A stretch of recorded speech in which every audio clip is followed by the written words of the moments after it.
Bienvenue à tous dans ce nouvel épisode de la série Déclic. Dans cette série, je vous propose de trouver l'inspiration auprès de diverses personnes qui ont vécu une évolution particulière à un moment donné dans leur vie ou dans un domaine particulier de leur vie. Et c'est le cas de Camille Génissel, qu'on reçoit aujourd'hui. Salut Camille. Salut Chloé, salut à tous. C'est avec plaisir. Bah ouais, avec plaisir aussi. Alors aujourd'hui, avec Camille, on va parler de comment vivre de sa passion, comment ça peut être possible de vivre de votre passion à vous, comment vous allez peut-être pouvoir trouver l'inspiration à votre manière à vous au travers du récit et des partages de Camille. Je précise que Camille, elle est passionnée des animaux. Elle est passionnée des animaux, elle est multicasquette, elle est, je sais pas dans quel ordre dire les choses, hein, tu pourras compléter ou corriger Camille. Elle est à Elle la est fois comme tout ça. coach comportementaliste animalier, éducateur canin, elle a créé son propre organisme de formation, Eden Academy. J'interviens moi-même dans ton école. C'est Euh, ça. je suis auteur de 4 livres, dont Mon chat est un quin, et puis 3 autres que tu vas nous présenter d'ici quelques instants. Tu fais aussi il me semble, des chroniques dans les médias. Donc voilà, je te laisse compléter cette présentation de toi avant qu'on rentre dans le vif du sujet, Camille. D'accord, bah avec plaisir. En tout cas, oui, c'est déjà une bonne présentation, je pense. C'est déjà pas mal. En effet, oui, ma passion, moi, c'est les animaux. C'est vraiment mon fil conducteur. Et c'est ce qui me motive à les aider le plus possible, tout en aidant, évidemment, les êtres humains aussi, hein, tant qu'à faire. C'est ce qui m'intéresse, en tout cas, tout ce qui vit, quoi. Si on Est-ce que peut, aider, c'est mieux. Est-ce que tu pourrais nous montrer tes 3 nouveaux livres? Parce que je sais que c'est des sorties hyper récentes. Oui, c'est ça. Alors, ça date du Comment 31 ça août. s'appelle? Pourquoi mon chat fait-il ça? Voilà, pour ceux qui aiment les chats, le but, c'est vraiment de répondre à des questions simples ou des comportements qu'on peut observer comme ça au quotidien sur nos animaux. On se demande un petit peu ce qui se passe, ce qu'il est en train de nous dire, tout ça. Et puis quelques petites solutions comportementales. On a la même chose en version chien, avec pourquoi mon chien fait-il ça? Qui est assez sympa aussi, selon évidemment les animaux qui nous intéressent et ce qu'on a à la maison. Et on en a un autre, c'est Mon chien n'en fait qu'à sa tête. Donc là, c'est vraiment plus un recueil d'anecdotes ou des familles que j'ai pu suivre pour qui ont des problèmes de comportement avec leurs chiens. Donc j'explique un petit peu comment je fais, c'est-à-dire je passe par une analyse et puis après une observation. Après, j'explique un petit peu ce qui se passe. C'est-à-dire que le chien a toujours évidemment des comportements qui sont utiles en fait pour lui. Donc il y a toujours une raison à tout ce qu'il fait. Et puis je donne les solutions qui vont avec. Donc ça permet aussi aux familles de pouvoir se retrouver s'ils ont tel ou tel problème avec leur chien, au moins ils pourront avoir les solutions qui vont avec, quoi. Oui, et puis découvrir plein de petites histoires et d'anecdotes aussi, je pense. Donc, Oui, c'est ça, voilà. Puis on se rend compte qu'on n'est pas toujours tout seul à galérer parfois avec nos animaux, hein. C'est pas si évident que ça. Donc, au contraire, c'est bien. C'est un partage. super, Camille. Donc, aujourd'hui, alors il y a peut-être des personnes qui nous regardent, qui t'ont déjà vu dans une autre vidéo qu'on a faite ensemble. Je mettrai au cas où le lien vers cette autre vidéo, ainsi que le lien vers tous tes bouquins, comment se les procurer. Et puis, oui, pour rentrer dans le vif du sujet, comment vivre de sa passion et par ton exemple, Camille, comment vivre de la passion des animaux, qui n'est qu'un exemple parmi d'autres. En fait, depuis quand tu te passionnes pour les animaux, toi, Camille, déjà? Alors, ça fait depuis ma naissance. Je vais dire, ça fait très longtemps. Et en réalité, c'est depuis ma naissance, hein, quand même. Faut le dire. Donc, en général, on le sait, hein, on le ressent. C'est quelque chose qui est inné, en fait. Donc, on est au début, on aime un petit peu les animaux. On sait on a envie d'aller vers eux. Et puis, c'est tout. Et puis, en grandissant, on se dit, tiens, quand même, il y a quelque chose qui est un petit peu différent par rapport aux autres personnes. C'est-à-dire que moi, quand il y a un animal qui va mal, ou même le fait de voir dans les journaux parfois des articles sur, par exemple, des dauphins qui avaient été retrouvés le long de la plage ou échoués, ou d'autres, j'ai vu que moi, ça me touchait beaucoup, beaucoup plus que d'autres personnes. Donc, j'ai vite compris que ça signifiait deux choses. La première, c'est que, en effet, j'aime beaucoup les animaux, du coup, et que je ne pouvais pas faire autrement, en fait. Et la deuxième, c'est que peut-être qu'il y a une sensibilité qui est peut-être plus importante que chez d'autres personnes, ou en tout cas dans ce domaine, à voir. Mais ça sous-entend que j'ai commencé à me dire que, tiens, c'est peut-être une différence, mais après tout, est-ce qu'on peut pas s'en servir? Voilà, en tout cas, moi, j'appelle ça, à l'heure d'aujourd'hui, hein, j'appelle ça mon pouvoir magique. Et C'est c'est un pas spectacle mal. magique, ouais.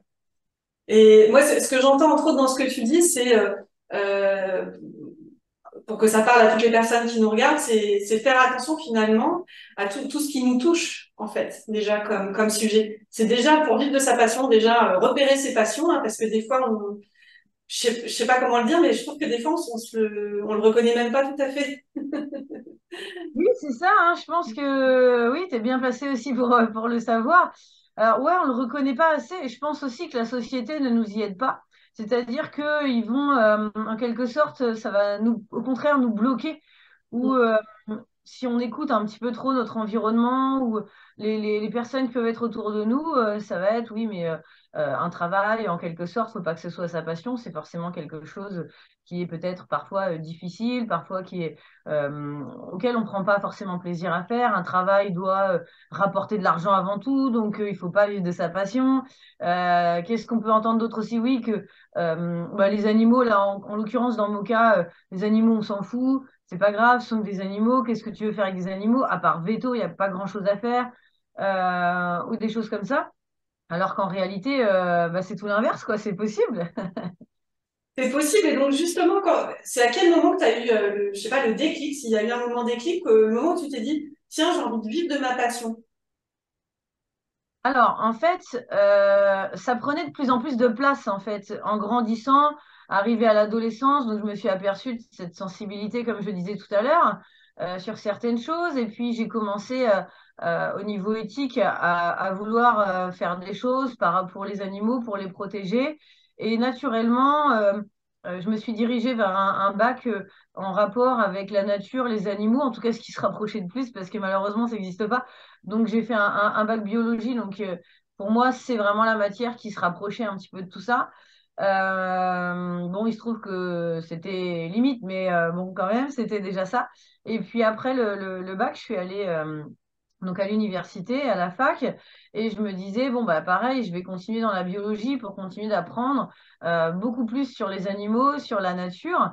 Et évidemment, la matière que j'attendais le plus, c'était la biologie animale. Et en fait, je me suis aperçue que ben on passait notre temps à disséquer les animaux. Mm. Donc évidemment, c'était complètement l'opposé de ce que je m'étais imaginé, de ce que je voulais faire. C'était voilà, moi je veux les protéger, je veux les aider, je veux comprendre la nature, pas la disséquer. Donc je suis partie tout naturellement et en fait, je me suis presque pas posé la question du coup. C'est-à-dire, j'ai toujours suivi mon cœur parce que j'ai l'impression que j'ai pas eu le choix. C'est-à-dire, dès que je faisais autre chose, je me sentais mal, je me sentais pas à ma place et ça n'allait pas. Donc, ben, presque par réflexe, où on cherche forcément à se sentir bien. Donc, aussitôt, ben, j'ai rechangé de voie et j'ai atterrissé donc, dans ce genre de voie et j'ai fini par trouver en suivant la psychologie animale, en me disant, tiens, ouais, en fait, ce qui m'intéresse, c'est vraiment de les comprendre et c'est ce qui va me permettre de mieux les aider peut-être par la suite et de mieux aider les familles, puisque tiens, il y a peut-être un problème entre l'humain et les animaux. J'ai l'impression que bah, on n'a rien les uns contre les autres, mais que finalement, on se comprend pas toujours et qu'on se respecte pas toujours, en tout cas à mon sens. Je trouvais qu'il y avait des formes d'injustice, et étant donné que l'injustice fait partie des choses que je supporte le moins, en fait, dans la vie, eh bien, j'ai compris qu'au contraire, c'était peut-être une voie à suivre pour moi. Alors, si c'est ce que je supporte pas, c'est peut-être ce qu'il faut que j'aille travailler. En tout cas, exercer pour essayer d'apporter au moins, sans vouloir changer le monde parce que c'est impossible, mais au moins une contribution par rapport à ça. Et donc, j'ai continué petit à petit pour devenir éducatrice comportementaliste, qui pour moi est un peu bah, au cœur de ça, c'est-à-dire médiateur entre l'humain et puis les animaux et chercher à comprendre un petit peu ce qui se passe au milieu de tout ce qui vit. Je vais poser une question peut-être un peu naïve, mais tu savais que ça existait, ces métiers-là Alors, éducateur, oui. Comportementaliste, pas vraiment. Donc, quand on suit son cœur et qu'on est amené à faire des choses qu'on aime, automatiquement, plus on fait des choses qu'on aime, plus on fait des choses qu'on aime. Et on est amené à rencontrer d'autres personnes qui font la même chose, du coup. Et peut-être que, bah, à force de rencontres, ces personnes-là, en tout cas, moi, ça a été mon cas, ils m'ont vraiment aidé et ils m'ont permis de commencer vraiment à connaître ce métier, surtout quand j'ai commencé, c'était vraiment le début de cette activité. Là, maintenant, c'est bien connu et de plus en plus, en tout cas, j'espère. Euh, je dirais. oui, c'était vraiment tout début, hein. Oui, mais c'était quand? Ça a coupé, pardon.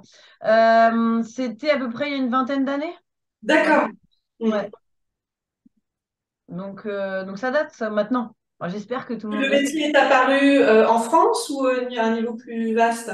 En France, moi je parle, c'est vrai que je parle de ce que je connais, donc en France, mais il me semble que dans d'autres pays, par exemple le Canada ou autre, ça fait déjà beaucoup plus longtemps que ça existe. Un petit peu de retard, bon. Ouais, j'entends vraiment un parallèle avec pas mal de choses dans le milieu du développement personnel. Je sais pas, en PNL, en EFT, on pourrait parler de plein d'autres pratiques où c'est aussi pour beaucoup dans les 20 dernières années où ça partait de pays anglophones notamment et où c'est arrivé sur la France. Ouais, souvent, hein, souvent. Donc, ouais, donc j'aime bien le parallèle. Et j'entends plusieurs choses dans ce que tu dis, notamment ce qui peut notamment parler aux gens. Enfin, il y a plein de choses, mais c'est vraiment, on le sait déjà, mais c'est vraiment écouter notre cœur. C'est vraiment ça, mais au-delà de oui, mais il faudrait, mais la société nous dit que oui, bon, ok, on peut l'écouter, bien sûr, ça peut avoir du sens, mais aussi écouter ce qui vibre là. Et puis aussi, j'ai l'impression, dis-moi si je me trompe, que finalement, assez tôt dans ta vie, dans ton parcours, tu as transformé ce qui aurait pu être vu comme un problème en ressource, c'est-à-dire ta manière de vivre les émotions, une forte sensibilité, t'en as vite fait une ressource de dire comment j'observe ce qui se passe en moi, qu'est-ce que j'en fais? Est-ce que je suis sur ma voie ou pas? Enfin, je sais pas si c'est censé Euh, être comme ça. alors oui, oui, par contre, ça n'a pas été facile, hein. Faut quand même être honnête avec ça. C'est-à-dire que c'est possible bien sûr, de suivre sa passion, son cœur, parce que de toute façon, comme je vous ai dit, il n'y a pas le choix. Mais c'est vrai que, comme tu l'as dit là, en fait, c'est pas facile, par contre, dans le sens où au départ, je me demandais, mais je comprenais pas, en fait. Je me demandais pourquoi. Alors, pas forcément moi, j'aimais les animaux, mais pourquoi les autres ne les aimaient pas. Ou du moins les ignoraient complètement. Et c'est vrai qu'une des erreurs qu'on peut faire, je pense, quand on est jeune, c'est de penser que tout le monde voit le monde comme nous on le voit, ce qui n'est pas du tout le cas. Et du coup, c'est pas facile parce que on doit lutter donc, à la fois contre cette société, en effet, comme tu viens de le dire, qui ne nous aide pas, la famille ou autre, qui pense pouvoir nous aider pour notre bien, au contraire, en nous disant non, non, c'est pas sérieux, faut pas suivre sa passion. Alors qu'en fait, c'est peut-être un petit peu l'inverse pour nous aider. Donc, faut aller un petit peu contre tout ça, où on se dit, mais est-ce que je fais bien? On est quand même, enfin, tu le sais mieux que moi, mais on est quand même des êtres humains, on est des animaux sociaux et on est quand même fait pour vivre en groupe à la base. Et c'est vrai que se sentir en marge d'un groupe, c'est quelque chose qui nous fait extrêmement peur parce qu'on n'est pas fait pour ça et potentiellement dans la nature, ce serait dangereux pour nous de se retrouver seuls. Donc, cette protection-là, elle est là pour ça aussi. Mais c'est ce qui fait que du coup, malheureusement, on n'ose pas être soi et on pense toujours que quand on a une différence, eh bien, c'est au contraire une tare et qu'il faut essayer de rentrer dans le moule et suivre tout le monde. Et donc, on est hyper mal à l'aise, on se sent pas à sa place, alors que faire l'effort de lutter un petit peu contre ça psychologiquement et donc contre soi aussi un petit peu, hein, évidemment, eh bien, ça fonctionne. Mais ça fait peur. Ça fait Mm. peur. Je comprends et ça me fait une habile transition avec la question suivante que j'avais pour toi, c'est que vivre de sa passion ou suivre son cœur, c'est pas forcément un chemin, une ligne droite, c'est il y a vraiment des galères, des souffrances, pas mal de choses sur la route. Donc je te formulerai la question comme ça, c'est quoi tes plus grosses galères ou quels ont été tes plus gros échecs peut-être sur ton parcours justement vers la Alors, ce rêve? il y en a, hein. Comme tu viens de le dire, il y en a, mais sinon, ce serait pas une superbe aventure, donc c'est normal. Alors, ce qui a été le plus difficile, c'est au départ psychologiquement, quand on est adolescent déjà, c'est pas toujours évident à cet âge-là de se sentir bien, par exemple, et de devoir, je dirais, s'assumer pleinement. Alors si en plus on sent qu'on est plus sensible vis-à-vis des animaux que d'autres ou autres, là ça a été difficile parce qu'on se sent vraiment en marge. Je pense que ça a été ma première difficulté. qui s'est très bien surmontée, c'est-à-dire qu'à partir du moment où on aime tellement cette passion que finalement ça passe au-dessus. La deuxième difficulté, c'est de réussir à dire non quand on nous dit ben non, mais va faire un CDI, va vers un boulot où il y a de la demande. Et, là, c'est très très difficile parce on se sent en danger. Parce qu'on est en marge des autres, justement, mais aussi financièrement. On se sent en danger par moment parce qu'on se dit, mais qu'est-ce que je vais faire de ma vie? Parce que, en effet, si je peux pas gagner d'argent, si les autres ont peut-être raison, est-ce que c'est dangereux? Donc là, vraiment, on se sent en danger financièrement. L'autre galère quand même qui a été, c'est de devoir pendant un moment cumuler à la fois un travail, je dirais une activité financière, juste pour les finances, hein, alimentaires bien sûr, et à la fois continuer ses études et faire sa formation en même temps par rapport aux animaux. Et ça n'a pas été qu'une galère financière, ça m'a demandé quand même de travailler beaucoup. C'est-à-dire que voilà, quand on rentre de restauration rapide à 1 heure du matin et qu'on doit encore suivre ses études, c'est pas évident. Et puis après, toujours à se demander, est-ce que à un moment, financièrement, je vais réussir à en vivre ou c'est vraiment les plus grosses galères. En fait, elle est à la fois financière, à la fois au niveau du temps parce que bah, ça demande beaucoup de travail. Et à la fois psychologique parce que pendant ce temps-là, il faut continuer de lutter contre soi et contre le reste du monde qui continue de nous dire non, mais tu vas pas y arriver. Et ça prend du temps. Donc c'est ça le plus difficile en fait. Ouais, ça demande de déployer, je dirais ça comme ça, je sais pas si ça te parle, des forces intérieures, de la persévérance et rester centré. Comme une part de sécurité financière, c'est hyper important. Ça, enfin oui, enfin tu l'as souligné. Et oui, vivre de sa passion, c'est certains vont en vivre très très bien et d'autres pas forcément. Hein. Il faut être, je dirais, ok avec l'idée, si ça, qu'on peut en vivre, mais pas forcément en gagnant des fortunes. Enfin, c'est possible, mais voilà. Alors, c'est possible, ça va dépendre de comment on développe l'activité après, ça va dépendre de ce qu'on fait. Il peut y avoir plein de choses possibles, mais au début, il y a une période de transition qui est nécessaire en fait. C'est-à-dire que si on attend, c'est certain que bah, on soit à la fois en adéquation avec le reste du monde, à la fois pas prendre de risques financiers non plus ou autre, c'est pas la peine, évidemment. Tous les chemins les plus difficiles, c'est ceux qui vont nous amener il y a le plus de bonheur, on le sait bien sûr. Oui, c'est vrai, et on le voit en général qu'après, mais on le sait, ouais. Et du coup, au-delà des galères, ce genre de choses, c'est quoi, tu dirais, tes plus beaux succès ou accomplissements, les choses dont tu es le plus fier peut-être jusqu'à présent? Alors, la première chose qui me vient, c'est mon premier rendez-vous pour aider une personne qui avait un labrador. Je me souviens, il était noir. Il s'appelait Tornade et qui avait de gros problèmes de comportement, y compris d'agressivité. Et surtout quand on commence, on se dit comment je vais faire? Et, euh, et en fait, je suis allée à ce rendez-vous et je me suis dit, bon, je savais pas si j'allais avoir d'autres clients ou pas derrière, tout ça, hein, j'étais quand même tout juste dans le commencement. Et je ressors de ce rendez-vous et là, en partant, la famille et la personne a commencé à avoir les larmes aux yeux et à me dire merci parce que je les ai rassurés que grâce à moi, le chien n'allait pas être abandonné et que ils ont pu comprendre que, bah, en effet, ils ont fait des erreurs involontairement, bien sûr, et que en réalité, chaque être vivant fait des choses parce que bah, il en a l'utilité, que c'était pas forcément un comportement qui était vraiment pour eux, parce que souvent on peut le prendre pour soi.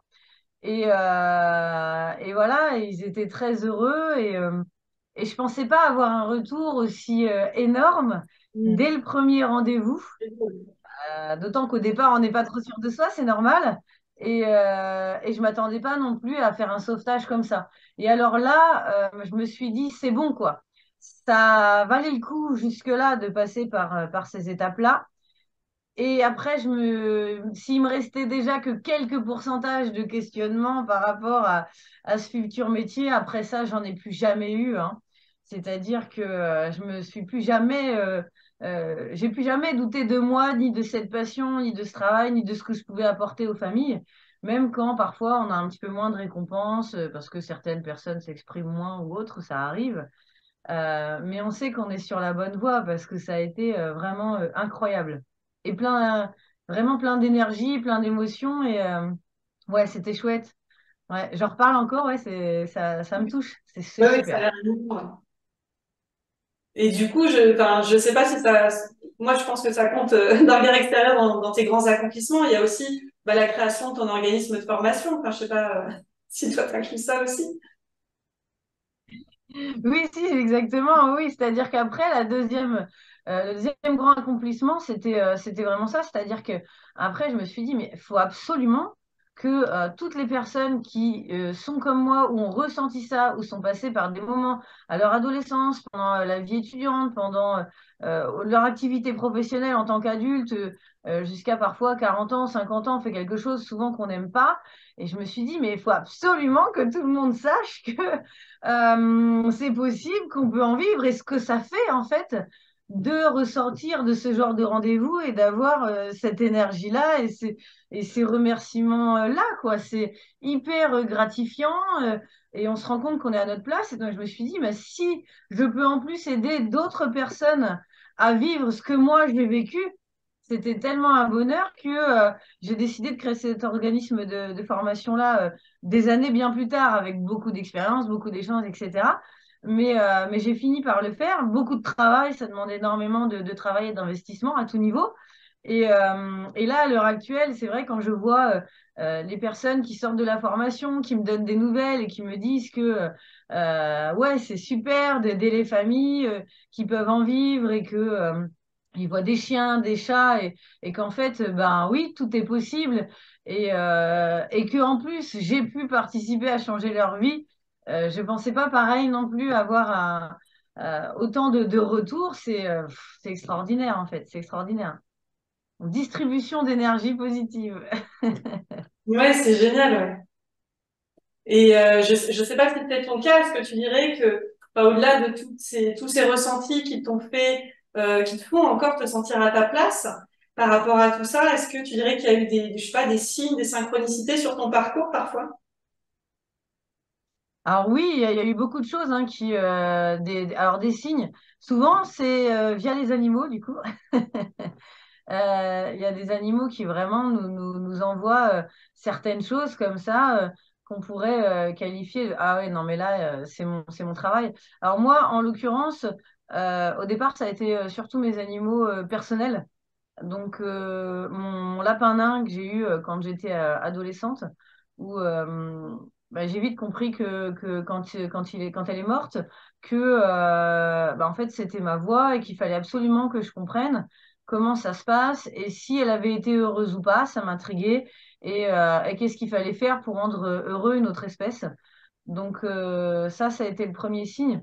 Et le deuxième signe, c'est quand j'ai eu mon chat, qui est toujours vivant aujourd'hui, qui a 19 ans, qui, voilà, quand il est arrivé, j'étais en studio, moi j'étais étudiante, j'avais pas trop d'argent et je l'ai recueilli alors que j'étais dans 20 mètres carrés. Et il m'a tout de suite fait comprendre que merci, c'était bien la nourriture et le logement et la sécurité pendant 24-48 heures, mais maintenant que j'ai bien récupéré, j'aimerais bien aller dehors et être libre. Et je me suis dit, mince, comment je peux comprendre ça? Est-ce qu'il en a vraiment besoin? Comment je vais pouvoir répondre à ses besoins? Comment on va faire tous les deux pour continuer d'évoluer? Et j'ai d'autant plus voulu comprendre en fait ce qui se passait, quoi. Donc, ça a été pas mal de signes déjà dès le début, on va dire. Ouais, c'est chouette. Et donc oui, c'est tes animaux qui t'envoient des messages en gros, quelque part. C'est ça, mes Ouais. animaux, ceux des autres, les familles, les personnes qui derrière en vivent, et puis des retours que j'imaginais même pas à tout niveau. Bon, le tout fait que On se dit, non, mais voilà, j'ai bien fait de suivre cette mission et cette passion et que, ben oui, comme tout, on le sait, en réalité, on sait que c'est difficile, mais après, il faut pas douter de soi. En tout cas, je pense qu'il y a toujours eu un petit message en moi où je me disais toujours que la persévérance paye toujours. Ça, je le savais dès le départ. Et je pense que c'est ce qui m'aidait quand je sentais que bah, par moments, je pouvais baisser les bras, j'étais pas très bien, je doutais énormément. Je me disais, mais rappelle-toi, la différence entre ceux qui réussissent et ceux qui n'arrivent pas à vivre de leur passion ou d'avoir le bonheur de leur vie, eh bien, c'est ceux qui tout simplement arrêtent en cours de route parce qu'ils pensent que c'est impossible. Donc, j'ai continué et la preuve en est, c'est que ça fonctionne toujours. Ouais, c'est super, Camille. Et j'ai deux dernières questions pour toi avant qu'on termine notre échange. C'est quel conseil tu aurais à donner aux gens qui nous regardent pour les aider à vivre eux de leur passion, que ce soit pour les animaux ou dans un autre domaine? Oui, c'est ça, c'est peu importe le domaine. Moi, l'important, je pense que c'est de suivre son cœur et de suivre son intuition, et qu'à partir du moment où on commence à avoir peur, c'est que c'est le bon chemin. Si on prend des risques et qu'on a peur, alors c'est le bon chemin. Le reste du temps, faut pas se poser la question parce que s'il y a un doute, c'est qu'il n'y a pas de doute, quoi, en quelque sorte. C'est-à-dire que si déjà on doute du fait que la voie qu'on a prise ou le métier qu'on fait actuellement, ben c'est peut-être pas notre voie, c'est que c'est pas notre voie en fait. Sinon, on douterait pas. Voilà, tout simplement. Oui, et puis la peur, enfin, il y a différentes sortes de peur, mais ça peut être effectivement une peur qui touche quelque chose qui nous fait vibrer, donc justement, qui est important pour nous, dans le fond. C'est ça. Oui, oui, exactement. Donc peut-être suivre ce parcours-là. Et puis aussi, hein, ce qu'on oublie, à l'école, on devrait être formé pour ça, mais ils devraient nous demander de faire une liste de tout ce qu'on veut dans notre vie, que ce soit à titre personnel ou à titre professionnel. Mais faites une liste de tout ce que vous voulez, hein, ce serait super. Et puis à ce moment-là, on se dit, tiens, en fait, c'est vraiment ça qui ressort, ou tel domaine. Et à partir du moment où on a fait une liste, quelque part, ça nous fait comme un petit chemin de vie qu'on va pouvoir suivre et on va plus jamais douter, on va savoir faire des choix facilement, en fait. C'est Mm. ça qui fait la différence, hein, d'ailleurs, entre ceux qui réussissent à être heureux et ceux qui réussissent moins. C'est-à-dire que, en général, on connaît nos priorités et on sait faire des choix relativement rapidement par rapport à ce qu'on est et à nos valeurs. Mm. Donc, même si vous n'êtes plus à l'école, faites votre liste. Ah, Et, super. et du coup, dernière question, Camille, t'as de prochains projets pour la suite que tu pourrais nous partager? Alors oui, il y a plein de projets qui sont en route là, donc les trois livres qui viennent de sortir. Je vais aussi préparer voilà, c'est là. Je vais aussi préparer quelques conférences justement pour pouvoir aider les personnes encore plus à comprendre leurs animaux. Et puis, mon objectif, c'est vraiment au sein de la formation, c'est ce qui me prend le plus de temps parce que c'est ce que j'aime le plus et c'est ce à quoi je veux donner le plus de temps, c'est de toujours partager cette passion et à la fois pouvoir montrer que c'est possible de vivre de sa passion, même si c'est pas évident, et de pouvoir emmener des personnes avec moi dans ce sillage, dans ce parcours, puisque moi j'ai réussi, a priori, c'est que d'autres le peuvent, hein, on n'a pas de différence. Donc si on peut faire passer ce message-là, donc je le fais souvent au travers d'émissions radio, télé, mais à mon sens, c'est le principal.